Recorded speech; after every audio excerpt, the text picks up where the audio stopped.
All right, good evening, everybody. It is 6:30, and I'd like to call this meeting to order. Note that we do have a quorum. Every one of the board members is present. I'd like to announce that this meeting of the Seguin Independent School District has been duly called and that notice of this meeting has been posted in accordance with the Texas Opens Meeting Act, Section 551.043 of the Texas Government Code. At this time, we will stand for the pledges, and Ms. Duncan, would you lead us this evening? To the flag of the United States of America and to the republic for which it stands, one nation, under God, indivisible, with liberty and justice for all. Honor the Texas flag. I pledge allegiance to thee, Texas, one state, under God, one indivisible.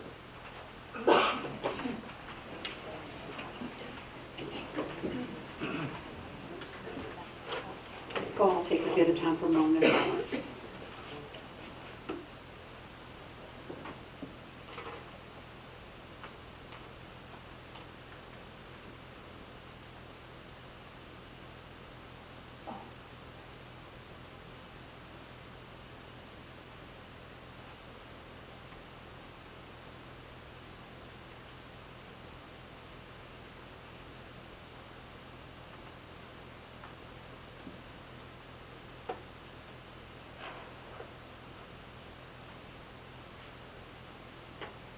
Okay, thank you. First on our agenda is Dr. Gutierrez's report. Good evening, board members and Seguin ISD community. It is my pleasure to share a few highlights from the past month as well as some upcoming key dates. The Matador Special Services Department did a great job hosting the annual Halloween Fun Fest on October 31st. This free event was held in the former MBLC space, which was transformed into a fun, welcoming, and safe Halloween environment for a diverse group of students from across the district. Thank you to the Seguin High School Navy JROTC program for inviting me to be part of their annual Veterans Day ceremony on November 11th. Several staff and community members who are veterans attended the ceremony and were honored for their service. I also had the pleasure of having lunch with the Seguin High School Child Nutrition staff on November 8th, the Barnes Child Nutrition staff on November 14th. And I hope that everyone also had an opportunity to see our most recent blog on Facebook where we highlighted all of the great things that our child nutrition staff is doing for our students and teachers. I truly appreciate their support. We hosted a school boundary rezoning committee meeting on November the 4th to engage the community in the analysis of our attendance boundaries. This committee of district residents will meet again on December 2nd to continue this very important process. An update on Bond 2019 was shared with community members and staff who attended the second Lunch and Learn of the 2019-2020 school year held earlier today. Our next Lunch and Learn is slated for Thursday, January 9th, 2020. I like saying 2020. And our featured topic will be the district's career and technical education program. The volleyball and football teams again excelled on the court and the field, with both teams reaching the by-district round of the playoffs.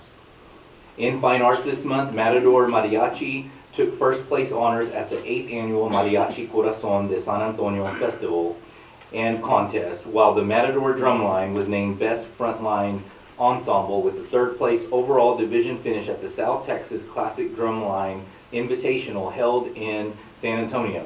Congratulations to these students and their families, plus all of the coaches, teachers, sponsors, and boosters for your support. In closing, it is my hope that our students, families, staff, and trustees have a safe and blessed Thanksgiving holiday. Thank you, and go Matadors. Thank you, Dr. Gutierrez. We're moving into the board member reports. I just wanted to say I've been to a few athletic events, and I did want to say congratulations to both Coach Stanley and Coach Bush on successful seasons this fall. I attended part of the rezoning and the Lunch and Learn meetings, and I got to go to the band barbecue. Ms. Duncan? Thank you. I attended a Matador football game versus Austin Navarro, the Seguin volleyball playoff game versus Tripping Springs. November 6th, I was able to sit in and attend a rigor and relevance walk at Jefferson Elementary. And November 6th, attended the Barnes and Breezy football game at Matador Stadium. November 11th, attended the Rodriguez Elementary 10-year anniversary assembly and got to take part in passing out 600 cupcakes. It was fabulous. And November 12th, attended the Band Booster Seguin ISD band fundraiser. And finally, on the 13th, I was so excited to get to ride along and attend presentations of Student of the Month yard signs with Kankakee Elementary. Thank you. Ms. Brittany?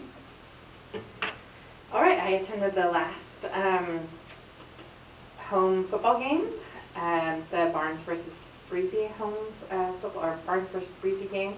The play Murder in the Ninth Room at Breezemeister, the book fair at McQueenie Elementary, tips giving and turkey bingo at Wynant, the 10th anniversary celebration for Rodriguez, a Christmas Carol, which was the play at Barnes, the Rodriguez Book Fair and Carnival, the Thanksgiving lunch today at Wynant, and the Lunch and Learn today at Wynant, or today here, so I had lunch twice.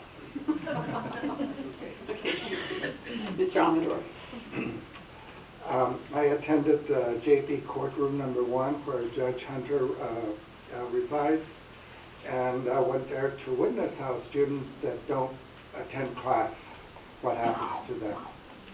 Since I attended the Guadalupe County Appraisal District meeting, where we heard that the chief appraiser had retired. And I also attended the building committee meeting regarding the stadium, and everything is on schedule. Mr. Jones? I too attended the building committee meeting, and everything is on schedule. Like you said, it's pretty exciting. Midfielder Rodriguez had a very humbling time of my life. It was a lot of fun passing out cupcakes to very eager children. It was very, very neat, very neat. And then we got a couple of varsity football and volleyball games during that time also. That's about it. Ms. Moreno? I also attended the Matador football games and was very proud to be a Matador last Friday when we met up with the Hutto Hippos and played a very, very good game. So go Matadors. Attended the Barnes Breezy football game, and now we're moving into Barnes basketball season. I also attended Murder in the Ninth Room at AJB, attended the redistricting committee meeting, and I had the wonderful opportunity of also sitting in with the principals at Vogel for the Rigor and Relevance session. I attended the Lunch and Learn series today, and then followed up with the Barnes check-in at 4 to 5:30, and now we're here. Long day for you. Mr. Guerra? I attended the rezoning committee meeting and also the LBJ game. Attended the AJB Community Development Series. I attended part of the topic that included keys to student success and report card pickup. And that same night, I attended the Arts Meet Science Luminescence event. And that same night after that, to the band fundraiser. And Rodriguez also in 11/13 attended the Rodriguez Elementary Veterans Day program and the Fall Carnival, which was packed. Thank you. All right, moving on to section 2 of our agenda. First up, we have our campus recognition and presentation. So Ms. Moreno, I'm going to turn it over to you. It is my pleasure to introduce tonight's featured campus. Vogel Elementary School. Laura Flack serves as principal at Vogel. Tonight, she is proud to share information about the AVID program at her campus. AVID, which stands for Achievement via Individual Determination, is a college readiness program designed to help students develop the skills they need to be successful in college. Ms. Laura Flack.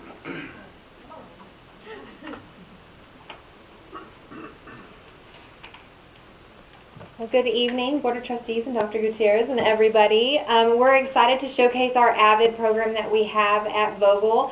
Emily, our campus instructional specialist, is our AVID site coordinator, and she has a group of students who put together a video to showcase what they do with AVID and what AVID means to them. So, without further ado.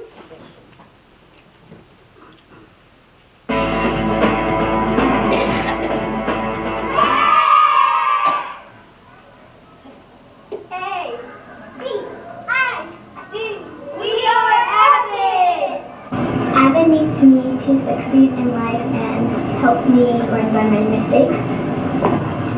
Avid helps us keep a growth mindset. Avid helps me have a growth mindset. It helps me succeed in school, in tests, and in life. Avid helps me with strategies and making sure that I am successful for doing in what I love to do, and it helps me have pride in the things that I struggle through. Avid is awesome. Avid teaches me strategy. Avid helps me keep organized and helps me keep track of my data. The W in Wicker stands for writing. The I in Wicker stands for inquiry. The C in Wicker stands for collaboration.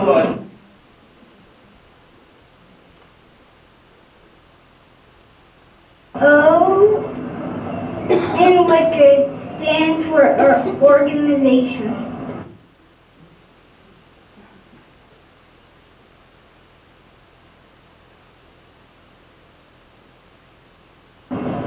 The R in Wicker stands for reading.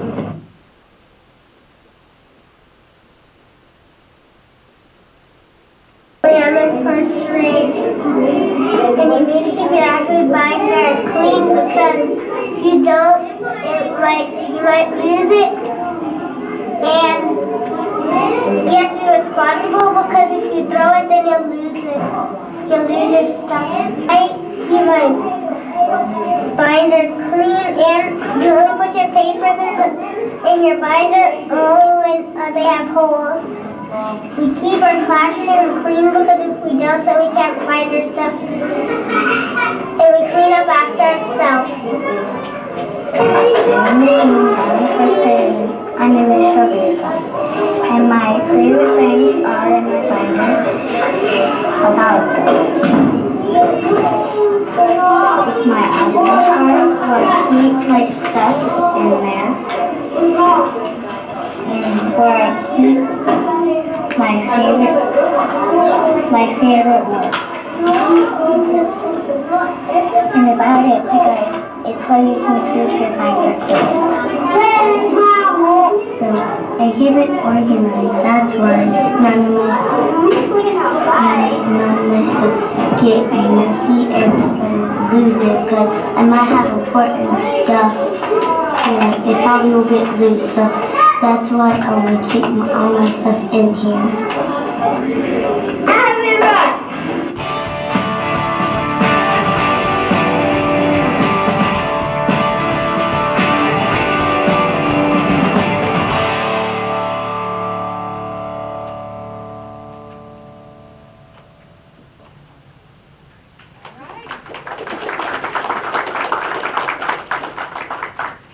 Thank y'all for being here this evening to showcase the work y'all are doing with Avid. I think Avid's making a big difference in this district.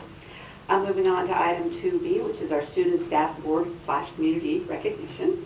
And I'm going to turn over to Dr. Gutierrez for his award, Superintendent's Award. Tonight it is a very special privilege to recognize an individual who makes a tremendous impact at Seguin High School. This employee started his career with Seguin ISD 2 years ago and goes above and beyond to ensure that his students are equipped with the skills necessary to succeed in life after high school. This month's honoree has the ability to connect with students at all levels with equal parts humility, dignity, and respect.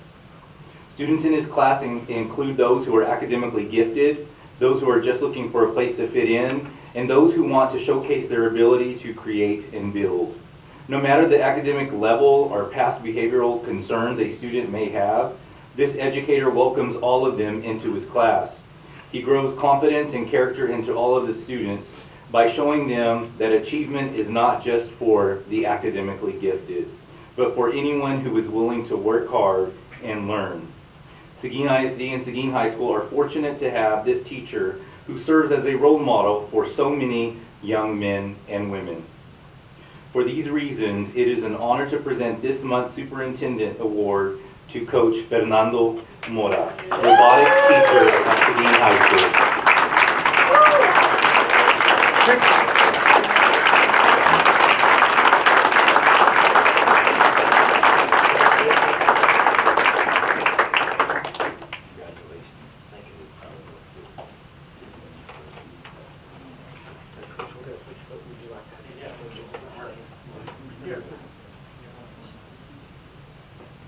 I don't achieve any of this without them. Were you surprised? Did you know that he was talking? Tell him about why you? you're here. Oh, yeah. If I can put your arm back, just keep it.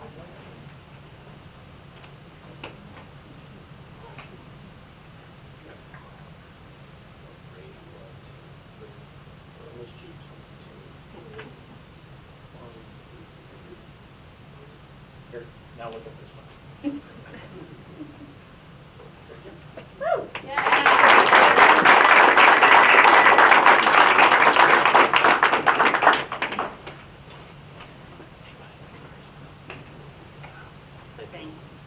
Thank you so much. We're so proud that you're part of our Matador family. Okay, moving on to item 3, which is audience with the board. We designated time for audience participation at the beginning of each meeting to hear persons who desire to make comments in accordance with board policy, and we have had no one sign up this evening. So we'll be moving on to item number 4, which is to go into closed session. And I believe we will be going into closed session this evening pursuant to the following sections of the Texas Open Meetings Act.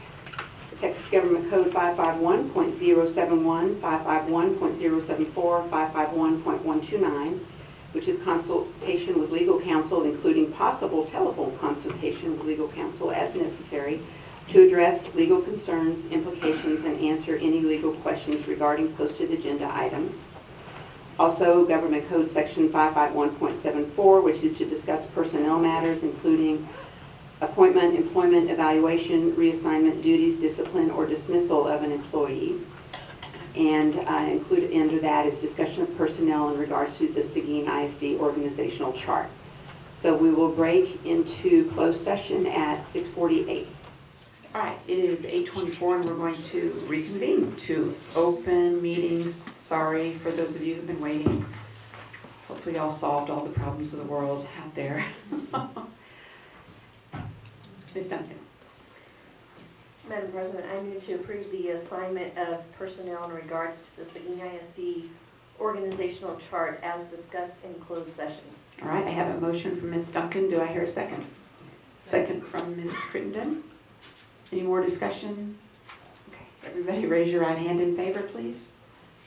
Opposed, same sign. Motion carries 7-0. And I'm sorry, y'all in the audience, but we're going to take a 5-minute break. We will be back at 8:30. Okay, we actually made it back a minute early. We're going to reconvene at 8:29 and move on to our reports and information items. We're going to start off with Ms. Annalisa Garza, who's going to give us a report on Seguin Early College High School.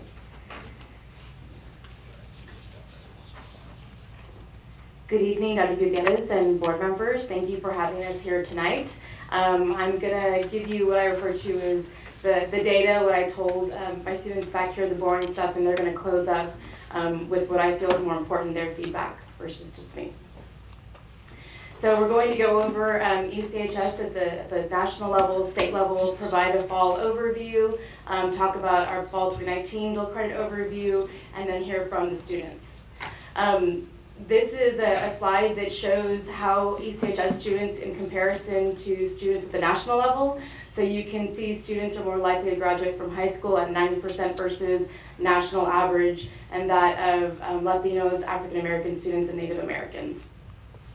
Very similar, the data looks very similar as far as those students that are enrolling in college immediately after high school. As you can see again at the national level in comparison to the national average and Latino average, African American, as well as ECODIS. This recently came out in May, kind of shows you what we look like at the state level. CCRSM, so whether it's a P-TECH early college, high school, T-STEM campuses, you can see they are growing vastly across the state of Texas. There are currently 377 campuses that have some form of early college, high school, or P-Tech, P-STEM, which is amazing. So it's growing vastly at a very fast rate. That does not include the students who or the districts that applied for a planning year. So there's even more campuses who are in the process of planning this year to apply next year. So the numbers are growing each year. With 61 plus community college districts and 4-year institution partners, serving, as you can see, over 113,000 students. Really quick overview, we have had 2 graduating cohorts, and you're going to hear from 2 of those cohorts as well. We've made some transition. Last time I was here, we were about to begin our transition phase. We have fully phased out of our comprehensive model to a school within a school. The cohort 2023 are the first students that fully fell under this classification, and I have a slide that'll give you a little bit more information so you can visually see what that looks like. This I shared with you all early on last year. However, the core was still part of the ECHS. With our school within a school, the only students now that fall under ECHS are the associate degree seeking students. That does not mean that the students don't have the same opportunities. They're just not classified as ECHS students if they are not pursuing an associate's degree. They still are able to take the same number of classes, up to 42 hours or 15 courses, but they just would not be coded as ECHS students under our new model with school within a school. I wanted to share this with you. This kind of shows you what our enrollment is with the 4 cohorts. The green cohorts show that where we were, that's when we were still a comprehensive model. The 2022 shows where we were still taking core and associate degree students. So that number is a bit higher because we start off with a large number of both students. So if a student said that they wanted to take anywhere from 3 to 42 hours, they still fell within those parameters. So the yellow was a transition year, and then the orange, which is cohort 2023, began with our current 9th graders. Those are the students who are it's only associate degree seeking students. So ECHS fully under the school within a school model. The reason why you see the specific percentages for at-risk, eco-dis, Hispanic, African American, and males.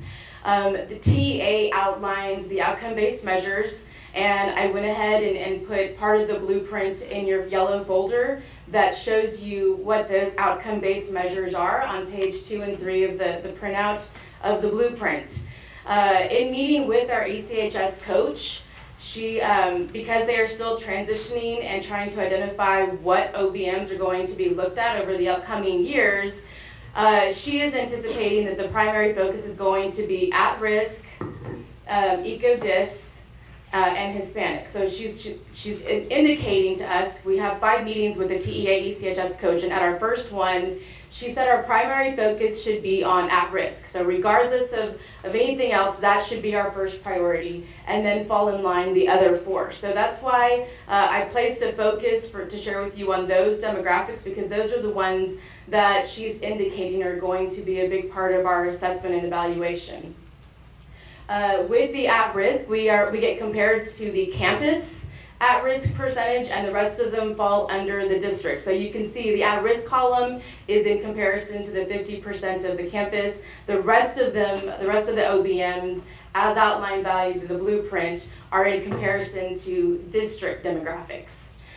So we do have a plan as far as what we need to do to our application next year to make sure that we do meet the OBMs, to make sure that all of our students are filling out our free and reduced lunch application, for example. So a lot of our students and parents think that the free and reduced lunch application is just for that and that only. And so we've pushed out an initiative that talks about beyond benefits, so the benefits beyond free and reduced lunch, whether that be the college application fee waivers, SAT waiver, ACT waiver, and so on and so on. Really trying to get them to see the bigger picture that filling out that application does not just mean getting the meals at a free or reduced cost, but it means a lot more.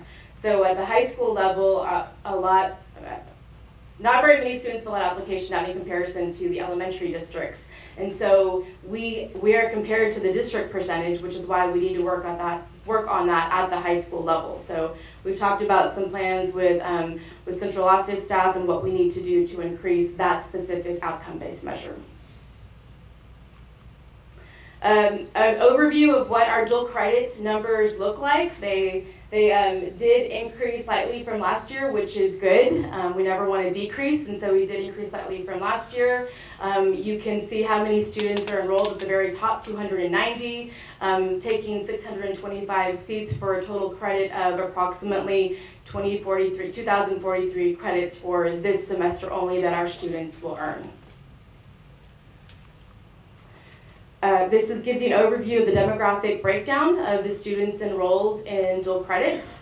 Again, with our Hispanic demographics in comparison, that's a number that we are working on and work to improve. I was really happy to have the elementary folks present on AVID. It was a good segue to what we're doing. The students that are with me today said, well, they have AVID in elementary now?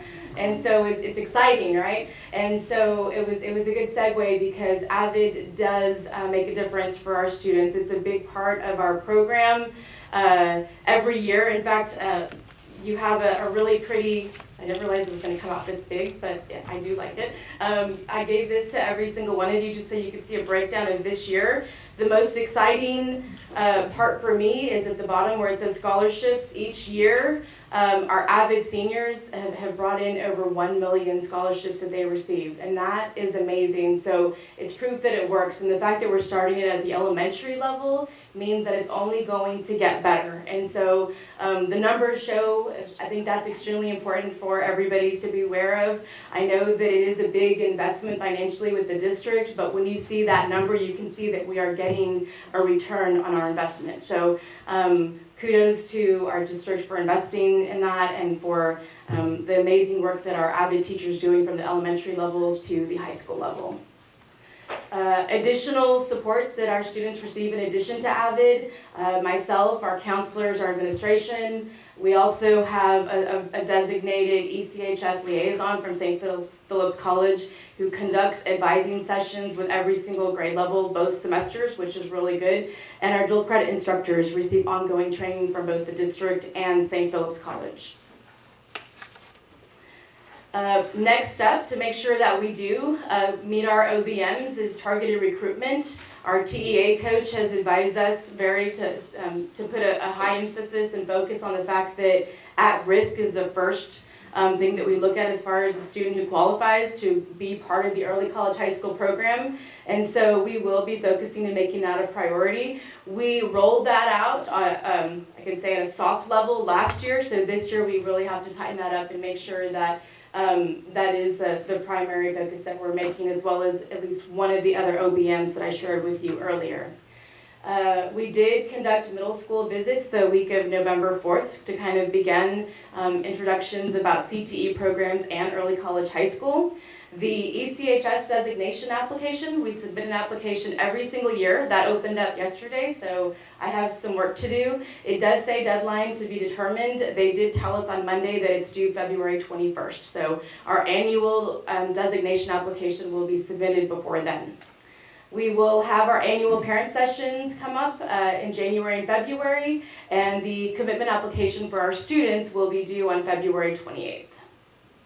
All of this information is part of the ECHS application and is posted on the required posting section of the district website. So the state requires that we post that. They actually go and check to make sure that we have everything posted as part of the designation application process. So if you want to see what last year's were, they are posted on the district website.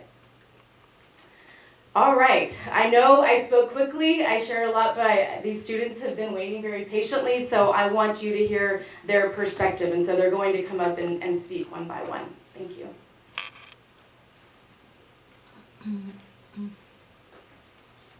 Hello. Good evening, Dr. Gutierrez and board members. My name is Kayla Sanchez. I was a graduate in 2018. I am now currently attending UTSA. My major is a public health major with a minor in biology, and I am hoping to get into dental school. That's my long-term goal for pediatric. I'm supposedly going to be graduating in 2021, so hopefully, but I'm already classified as a senior, but I will be there for prerequisites. That's why it's an extended stay for my part. So the early college high school impacted me for my success. Well, first to start personally. Well, I had like the glory to say that I graduated, college before high school, so that's always an excitement. Like when people ask, "So, who are you? Where are you from?" We're like, "Well," and I say it, and they're like, "Well, that's pretty amazing. Like, how did you do that?" I was like, "Well, it was more on the school part. They promoted us, and they wanted us to succeed, and they targeted many people." And many students, and I'm glad, like, I was the first cohort to graduate with associate's degree, so I'm pretty glad that it's continuing, it's growing, and it's a good experience and a good achievement for a student to pursue. And how it affected me successfully, well, I am a senior at a sophomore level. And this is only my second year of college, and I'm already a senior. So I'm already taking upper division courses. I was communicating with the junior at my school, and she was like, surprised that I was already in a level 4 class at being only 19 years old. She was like, "That's crazy." I was like, "Well," she was like, "Well, you must be super smart." I'm like, "No, I was just really dedicated in high school."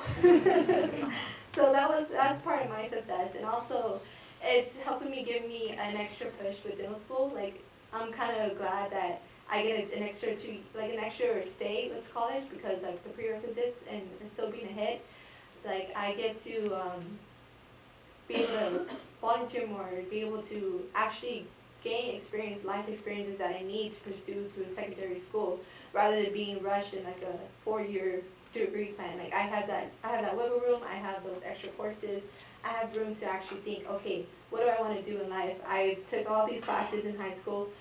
We graduated with the associates in liberal arts, so it gave me a new way for new perspectives to follow. And how I'm going to implement that into my future goals, well, I already got all my liberal arts out the way, so I don't have to take those introductory courses. So like your Englishes, your histories, your math, those are all done. So now I'm more focusing on like biology, organic chemistry, microbiology. So like I get to actually go into the fun of what I want to do. So that's how it helped implement me. So if I were to say, I would encourage more students to be an associate's degree, because you actually do save a lot of money, you gain a lot more knowledge, and you open a whole new world to yourself. Thank you.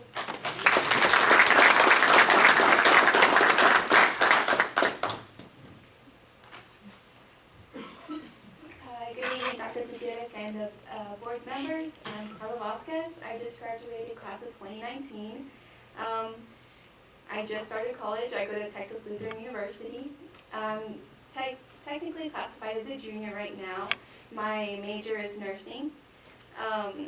Something that I benefited from early college, high school, and AVID as a whole was, one major thing was financially. So the school that I go to is a private school, so it's like $15,000 a semester for tuition and on top of books and stuff. But of course, that's sticker price. No one ever pays sticker price at TLU.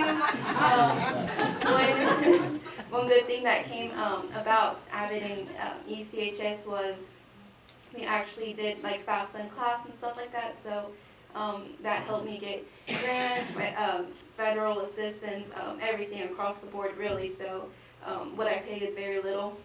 So it saved me a lot of money. It saved me about 2 years for college, but I'm still technically sophomore. I still have 2 more years to go because, on top of this one, when I'm actually in the nursing school. So financially it has helped a lot. It's helped me get my finances in order. My parents, neither of them went to college. I'm a first gen, so I knew nothing about college or anything like that. So AVID early college high school taught me a lot, and how to get my finances in order was one of them. So another good thing, I was ahead in my classes, so I'm actually taking some sophomore and actual junior level math right now. So it isn't that hard. I feel more prepared. I was ready for the workload, really. I've never written so many essays in my life, but I definitely, in high school when you're taking those early college classes, their workload's a little bigger than the all-level classes. I remember my junior year, I wrote one 10-pager, right? A 10-page essay, and I was like, wow, how did I even write that? Now I'm in college and I've already written 5, so it's, well, you can't do anything really whenever you know that you've done it before. So I knew that I already wrote a 10-pager, so it was nothing to me, you know. A lot of the things we did in AVID, one of them was we did a lot of in-class discussions, a lot of Socratic seminars. It's stuff that you do all the time in college. In my freshman experience classes, we do discussions all the time. And one of those things that I learned in AVID, those discussions were how to prioritize. So I know how to prioritize my time more than an average freshman does right now, or first year really. So I don't go out as much as some people do. I really just, like the other gals, go to the library and study, and it's definitely helped me prioritize my time better. Like I said, in my classes, essays, yeah, I really just know what I need to do at this point. I know what I'm working towards too, and that's getting accepted into the nursing program and all of that, but how it's really helped me, my people skills. So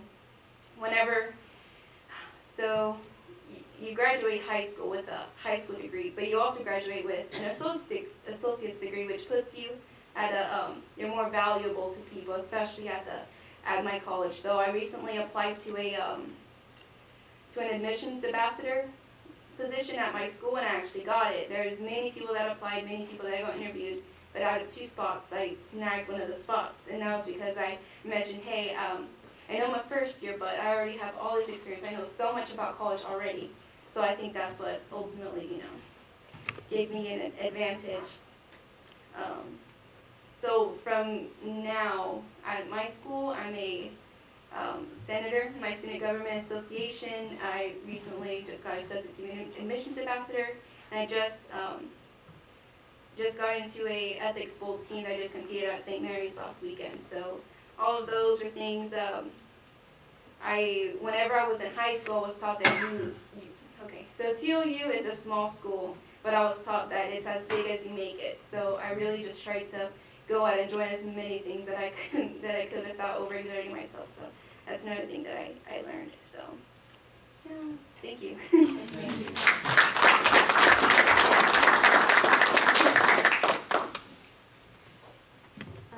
Hi, I'm Sierra Soto. Oh, sorry.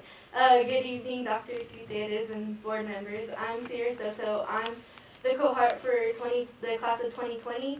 I'm in the associate's degree program too, and I really love this program. It's so amazing. I met so many people through it. I met my closest friends through this program, and sorry, I get emotional easy. Because of this program, I didn't think I would be able to go to college because I come from a single parent household, and financially we can't support ourselves. We wouldn't be able to support ourselves if I went to college. ECHS really opened a lot of doors and opportunities for me. And I just love it. I've had so much help through the whole thing, from Miss Garza. She's helped me with scholarships. She's helped me do makeup hours because I do miss sometimes. She's even helped me on my college essays, because I would stress so much about those and my scholarship essays. And she's just a huge help because she really cares about her students, and she really cares about this program. While I was going through this program, a lot of stuff happened through my high school career. My grandma, she had a stroke, and because of that, I would miss a lot of school because I would help take care of her because financially we couldn't afford to have someone take care of her for us, and my mom had to work and my grandma's husband had to work, so it fell on me because I am the oldest, and so I missed a lot of school, but thankfully, like, we figured out how to work a schedule, so now I don't miss school a lot, like, only if it's like really important I do, and like I've been able to power through what I did because my goal is to get my associate's degree and go to college so that I could be a junior while in college and save myself that money and like the financial burden of it. Also, Addicts like helped me a lot too because of tutorials. Like they've been helping me with my SAT in tutorials, and it's just been amazing. I love my teachers too. Like the early college, high school teachers, they really care about you. Also, like they try to help you as much as they can. And I also had to write that 10-page essay. And my history teacher, Mr. Womack, like he really tried and helped me. And thankfully, like I made a 90 on it, so I was really happy about that. It taught me like how to be a better college student too. Like, because also in my English class, I would write essay after essay after essay about all kinds of things, and it was hard. But like, I know now how to handle college work. Even if I get more, I know how to prioritize. I know how to organize, and I know how to just like study better. I gotten really good at note taking. I'm like so picky at it, and I had like certain pens and highlighters, but like I'm glad I am like that because my notes have really helped me and like are helping me pass all these college classes that I'm taking, and it's just like amazing. And because of the early college, high school, I discovered like other colleges. I want to go to college to be a veterinarian because I really love animals, and like I found out that Texas A&M College Station, which is a really hard school to get into, they take all my college credits. So when I go there, I don't have to take a lot of their classes because that is an expensive school. And like it's just a faster route into getting into the veterinary school that I want to go to. So yeah, thank you.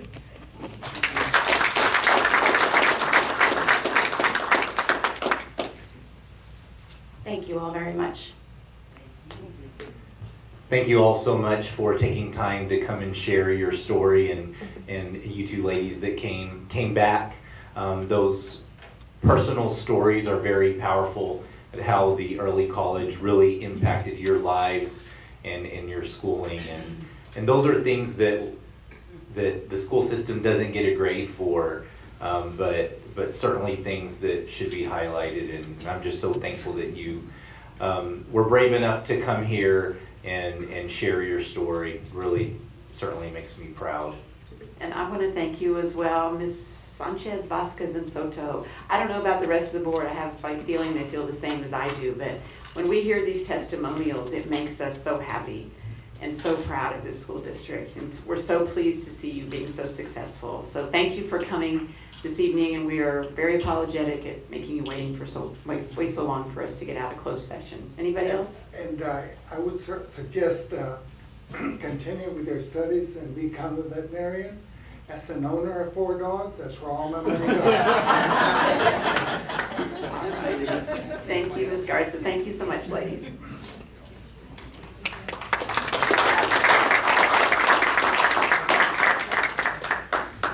Okay, moving on to our strategic priority and initiative report, Mr. Cantu.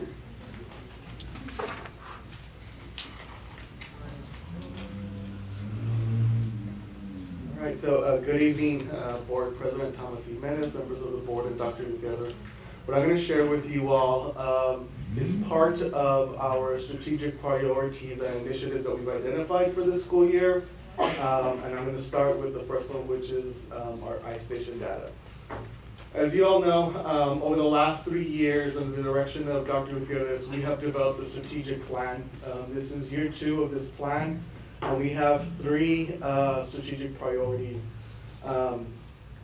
I just realized everything is perfect when you're creating it, and then you present and you notice the numbering, so I apologize. We want to improve we want to improve student learning through improved instructional practices. We want to engage parents and all stakeholders. And of course, we want to recruit and retain the best employees. And so with that, we've identified that's our priority, right? Those are our goals. How are we going to get there? Through the work that we did through XG, you all spent countless hours. I think that we're well worth it, and here's what we have. So we identified these 4 items. One is to increase literacy kindergarten through 3rd grade, and we want 100% of our students to be on level. In other words, they're reading like most of the other 3rd grade students, not just in the district or the state, but across the nation. That's what we use ISEP to measure. We want to implement PLCs district-wide because we believe in growing teachers and growing all staff. We want to utilize the rigor and relevance framework district-wide. As you all know, we introduced this framework to our secondary campuses last school year, and this year we introduced it at the elementary level. And we want to develop a guaranteed and viable curriculum so that every single student has the opportunity to be able to go to college, and so we can have these success stories multiplied, right? So we're going to report to you every month on these initiatives. Today we're going to report to you on iStation. So in November, you see that X indicating that we will share this information with you. In February we'll do it again, May, June, and so forth and so on for each of these initiatives. So I just wanted to provide that visual schedule. And so today we're going to focus on iStation. In September, we test all our students except for kindergarten. On there, you will see that less than 100 of our students were tested. It wasn't required. They don't start testing until October. But you can see each of those columns. And what we want, when we say on grade level, we want all our students to be in some sort of green. You can see that the scale goes from the deepest green, which is what we call level 5. Those students are on grade level, and they're probably exceeding reading on grade level. The level 4, that lighter green, they're reading on grade level. They may be behind a year. The lighter green, reading on grade level, but may be behind up to 2 years, but we still feel that they're reading just like any other first grader. The yellow, they're behind 1 to 2 years, and so they need some intervention. And the students who are in the red need the most intervention. They're reading a few grade levels behind. So we tested every single student, kinder through 8th grade. I circled 8th grade because I want y'all to follow me through the next couple of slides. As you can see there, if we look at 8th grade in particularly, when we move from September to October, that green bar increases, right, in size. So in other words, more of our students are reading on grade level. And so that's what this data shows. Now you can see we tested all our kindergarten students, right, because now it was mandatory. And then as you move from October to November, again, focusing just on 8th grade, that bar continues to turn even greener. And so as we go through this data, here's some of our key takeaways. But before we hit that, let's look at the blue. When we met during our workshops, we dedicated ourselves to getting 100% of our kindergarten cohort. So they will be 3rd graders by May of 2023 to be reading on grade level. In other words, they're going to be in that green tier. We won't have any yellow or red. That is our goal.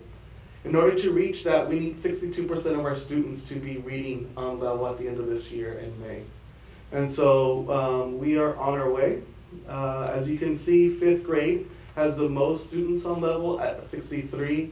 So currently that 6th grade cohort is already meeting our threshold of that 62%. Every grade level, kinder through 8th grade, increased their shade of green. In other words, on-level readers, except for 6th grade and 3rd grade, they were down 1%. It's not much, but we don't want to see a downward trend. We need to see an upward trend regardless, right? So I'll talk about next steps in a little bit. And then what we do need to celebrate is our 4th grade and our 1st grade. They had the most growth, kinder through 8th grade. Our 4th grade cohort increased, again, that on-level reading by 8%, and our first grade cohort increased by 6%. And so those are the kind of data trends that we need to see in order to hit our goal of 100% by 2023. So some of our next steps to address those deficiencies in 3rd and 6th grade, we will have conversations with those 3rd grade teachers and those 6th grade teachers specifically. We will dig deep student by student at the campus level, but also at the district level. Ms. Jaramillo, who is leading our elementary campuses, our elementary instructional coaches, is focused on making sure that we see a reverse in that trend. You all may remember from the conversations that we've had the last couple of months, every student is tracking their iStation data, right? So as they test every month, they have their data tracker, like you all saw the students from Vogel that have their binder. Most campuses don't have a binder, but they do have a manila folder, and they've got their data tracker in there. And so we're tracking it at the classroom level, we're tracking it at the student level, and of course we're keeping an eye at the district level. We're going to provide support for teachers and administration on best reading practices. So we know that we can't settle for what we have right now, and so we need to continue to get better, right? It's that idea of continuous improvement. And so what we want to see there is, what do the best reading teachers do, and how do we replicate that kinder through 8th grade? At the middle school, we use a curriculum called Springboard. We recently adopted a new curriculum, kinder through 8th grade for ELA. 6th, 7th, and 8th grade uses Springboard. We had asked them to follow the curriculum and really lead the learning. After conversations that we've had, we're going to flex that in 6th grade especially, so that teachers can bring in some of those best practices, because we believe that there are some deficiencies in the curriculum, and we can close some of those gaps by doing that. So we're working closely with those teachers. iStation doesn't just give you that test monthly. There are some lessons that you, or that students work on.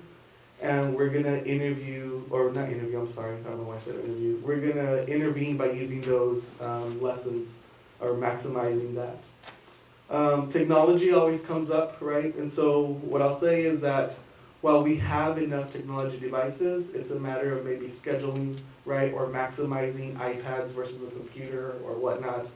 Kindergarten students struggle, right, with a mouse, and so how are we introducing the iPad instead or whatnot? So we're going to continue to work with teachers to make sure that we're maximizing the technology that we have. And then something that we feel really can make a difference is that we stick to these goals of 90 minutes a week on iStation, getting those intervention lessons for students that are 3 or more grade levels behind. In other words, the students in red, right? They need to be on there 90 minutes. And we have to find that time. As a teacher, we always struggle to find the time. These are one of those things that we believe is non-negotiable. We want to continue to see the trends go up. The 60 minutes are for the students in that yellow bar. So they're behind a grade level or 2. Some of the green fall into that as well. So we want them to be on there 60 minutes a week. They can break it up, right? A few minutes every day. They can do an hour a day. It's we really don't dictate what that looks like, but we ask them to think about it and to introduce it when it's appropriate. And then finally, for the students who are on level or behind just one, those are the students in the green. At a minimum, we want to see 30 minutes of intervention and using isolation. So that is the data that I had shared, or that I wanted to share with you all. I also provided campus detailed summary by campus, by grade level, and then a comparison of the same data for you all, just on a side-by-side. Questions, comments, suggestions? Just want to point out that when you're looking at Weinert kindergarten, they're almost there. They're at 61%. And I think some of us have some familiarity with what they're doing at Weinert, and it's certainly working, and we will certainly begin to investigate where the support is needed at some of the other campuses that have not been able to make that type of progress. The great thing is that we're looking at this data now. We're paying attention to early literacy, and we'll be able to provide support to teachers to help them better understand balanced literacy. And because we're looking at this, our principals are looking at this data closely as well. And these are the conversations that are happening in PLCs. And what I appreciate about the XG training is that it helps us as a team of 8 be more laser focused on the things that matter and are going to have an impact on student achievement. Yes, thank you for adding that, Dr. Gutierrez. As you can see, those initiatives is what we decided we were going to track all year. So we will come back next month. We will not touch on iStation. We will focus on PLC, the implementation and how that's going at each campus, and then how we're utilizing the rigor and relevance framework district-wide. I have one question, and I should have emailed, because we could have figured this out. So I saw on one of them, I think it was Barnes, so the entire thing was red. It was just like a weird anomaly, and I wanted to know if there were any other, it just seemed like there was a problem with the test, or a problem with something. I will make sure that we go back and we look at the data carefully just to make sure that there wasn't an issue, a testing issue.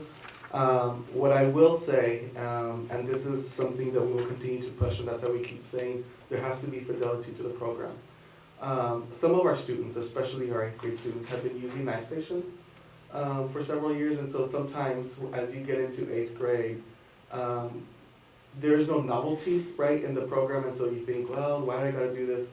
And so we've been really talking with students about saying, it's important for you to be using the iStation lessons and then taking the test seriously, because we're tracking this data, because it's gonna help you grow as a reader, because we wanna close those gaps. And so part of it may be due to that. Part of it may also be, as I said, as you're introducing something new, making sure that we create a strong, not a secure testing environment, but a testing environment that's going to lend itself for students to take time, right, to take the assessments, to go through the lessons, to take this seriously. And I think little by little, as we continue to reinforce and monitor, and as Dr. Gutierrez said, that principals are looking at this data, we're getting closer to a better testing environment so that we don't have these anomalies. But what I'll do is I'll go back and I'll make sure that it isn't just that was 6th grade at Barnes, so I noted it as well. Yeah, it just seemed like a glitch almost. Like I wondered if that accounted for, for the low number in 6th grade. Yeah. If it was just a. And then again, the first testing administration was making sure that we had the access, making sure that we had the buy-in, making sure. And so the 2 columns that I would say are our cleanest, our most reliable and valid data is definitely September and, October and November. Yes, sir. Okay. Any other comments, questions? Thank you, this is very enlightening. Looking forward to February. All right, next item on the agenda is our consent agenda items. B, policy, local states that the consent agenda shall include items of a routine and or recurring nature grouped together under one action item. All such items can be acted upon by one vote without separate discussion unless a board member requests that an item be withdrawn for individual consideration. The remaining items will be adopted under a single motion.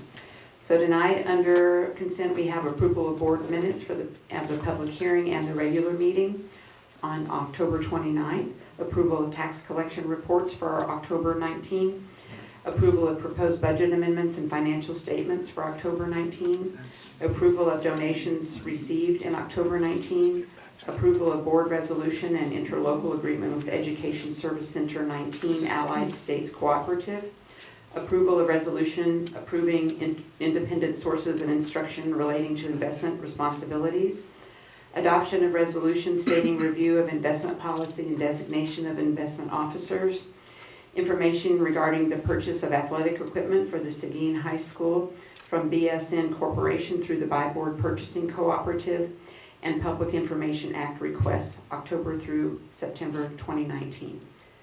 Does anybody want to see one of these items pulled? If not, do I hear a motion for approval of the consent agenda items? All right, Mr. Amador has given me the motion, and Mr. Guerra has given me a second. No further discussion. All in favor, raise your right hand. Opposed, same sign. Motion carries 7-0.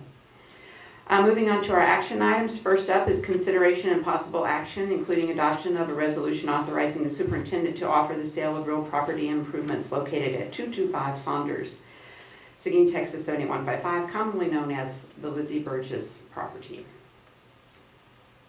Hello, Mr. Hilbert. We haven't seen you tonight. Yes, I think that's probably a good thing, but here I am. But this is a formality. It's a requirement. Board policy dictates that in order for the district to offer a vacant property for sale, it needs to be deemed as no longer usable by the district. And that is in harmony with the recommendation that was presented previously regarding the strategic plan for the district, the long-term plan for the district moving forward, taking care of those vacant properties. Of course, Burgess was not vacant up until recently, but now that Seguin is operational, there are no longer any operations taking place at Burgess. So we're asking now that you give us that, or give the superintendent the permission to go ahead and list the property. Any questions, comments? Those of you on that committee, building committee, anything? It's ready to go up for sale. All right. Mr. Amador has made a motion for approval. Do I hear a second? Second from Ms. Duncan. Any further discussion? All in favor, raise your right hand. Opposed, same sign. Motion carries. Thank you. Next up is the official ballot to cast votes for the Board of Directors for the Guadalupe Appraisal District for the 2020-2021 term, and a resolution for the submission.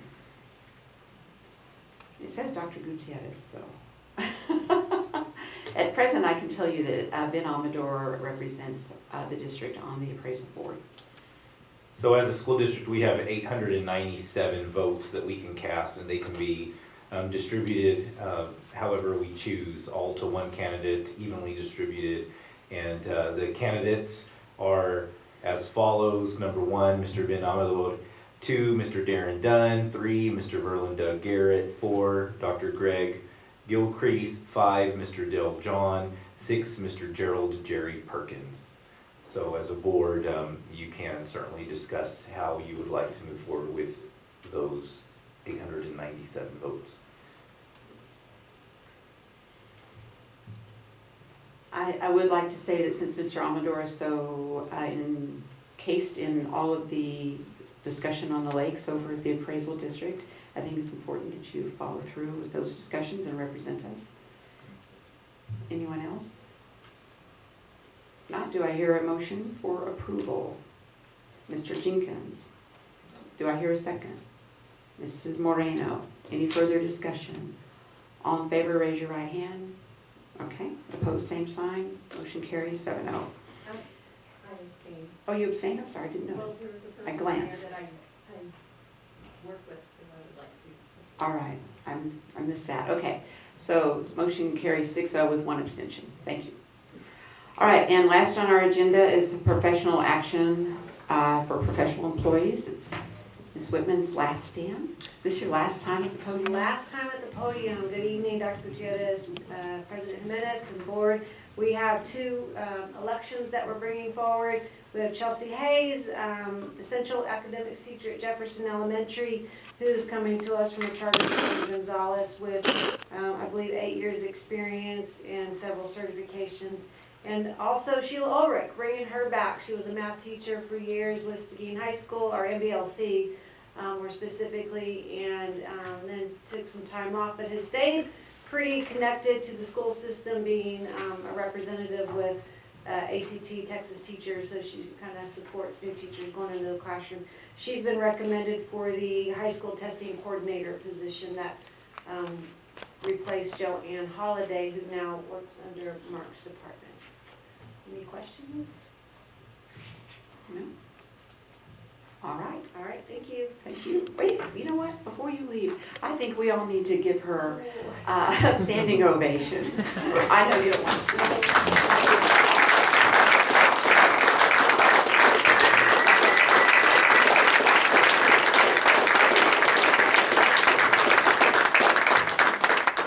Thank you, guys. I can't.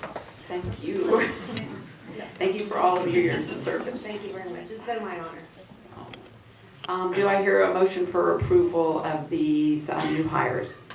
Mr. Guetta, do I hear a second? Ms. Crittenden, any further discussion? All in favor, raise your right hand.